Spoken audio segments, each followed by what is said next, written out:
بسم اللہ الرحمن الرحیم۔ السلام علیکم ویورز، آپ کا میزبان انجینئر ڈاکٹر ساجد اقبال ایک نئی ویڈیو کے ساتھ آپ کی خدمت میں حاضر ہے۔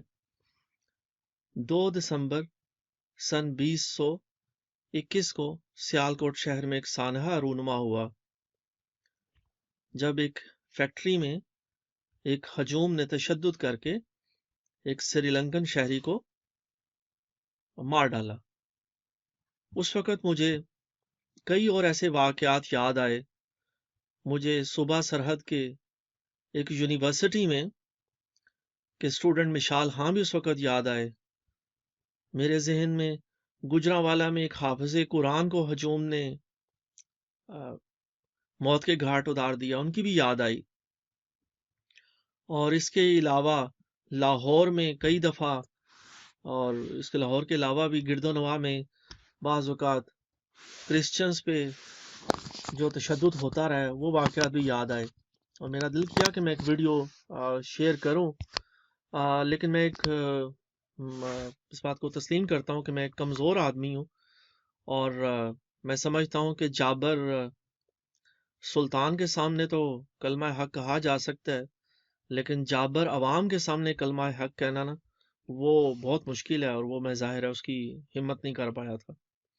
تو بہرحال اس وقت بھی میں فیض احمد فیض صاحب کے بارے میں ایک مضمون پڑھ رہا تھا، تو اس کا ایک اقتباس میں آپ سے شیئر کر رہا ہوں۔ یہ کتاب ہے جی گمشدہ لوگ، آغا ناصر صاحب نے حاکے تحریر کی ہیں۔ تو یہ حاکہ ہے جی فیض احمد فیض صاحب کا۔ فیض احمد فیض کی شخصیت کے مختلف پہلوؤں کو ان کے قریبی دوست اور میرے محترم ڈاکٹر آفتاب احمد نے بیان کرتے ہوئے دریا کو کوزے میں بند کر دیا ہے۔ ڈاکٹر صاحب نے لکھا ہے کہ ان کو کتابوں سے زیادہ انسانوں سے محبت تھی۔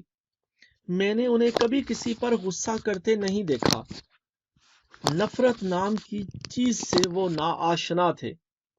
ان کو لوگ اچھے لگتے تھے، ہنستے کھیلتے لوگوں میں بیٹھ کر وہ واقعی بہت خوش رہتے تھے۔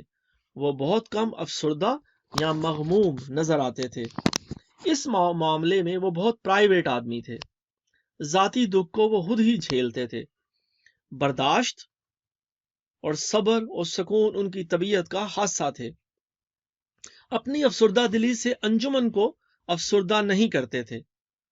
آفتاب بھائی کے اس مختصر مگر نہایت جامع تبصرے کے باوجود میرا جی چاہتا ہے کہ اپنے مضمون کو اشفاق احمد کی ان فکروں پر ختم کروں جو انہوں نے فیض احمد فیض سے اپنے نظریاتی اختلاف کے باوجود ملامتی صوفی کے زیر عنوان شام شہر یاراں کے دباچے میں لکھے۔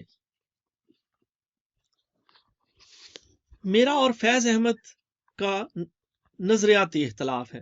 میں ایک شرعی آدمی ہوں اور فیض احمد ملامتی صوفی ہیں۔ تاریخ میں ڈھونڈنے سے آپ کو کئی ایسی مثالیں مل جائیں گی جہاں ایک شرعی اور صوفی کی دوستی ہو گئی اور دونوں نے ایک دوسرے کے ہاتھ میں ہاتھ ڈال کر آخری منازل طے کی۔ لیکن ایک شرعی آدمی کی کسی ملامتی سے دوستی نہیں ہوئی۔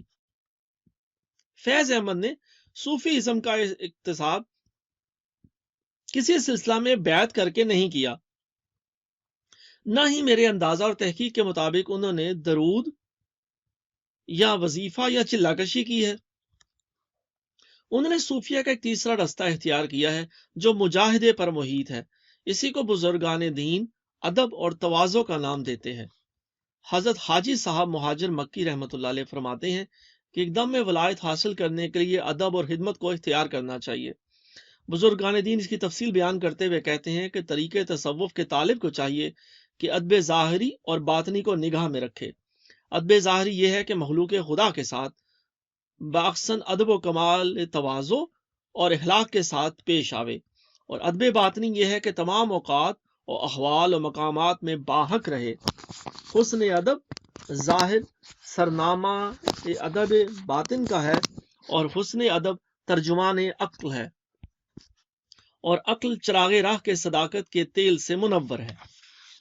یہ ادب، یہ صبر، ایسا دھیما پن، اس قدر درگزر، کم سہنی اور احتجاج سے گریز، یہ صوفیوں کے کام ہے۔ ان سب کو فیض صاحب نے اپنے دامن میں سمیٹ رکھا ہے۔ اوپر سے ملامتی رنگ یہ اختیار کیا ہے کہ اشتراکیت کا گھنٹا بجاتے پھرتے ہیں کہ کوئی قریب نہ آئے اور محبوب کا راز نہ کھل جائے۔ واہ بابا ٹل واہ، کیا کہنے، چوری کر تے بھن گھر ربدا، اوس ٹھگاں دے ٹھگ نو ٹھگ۔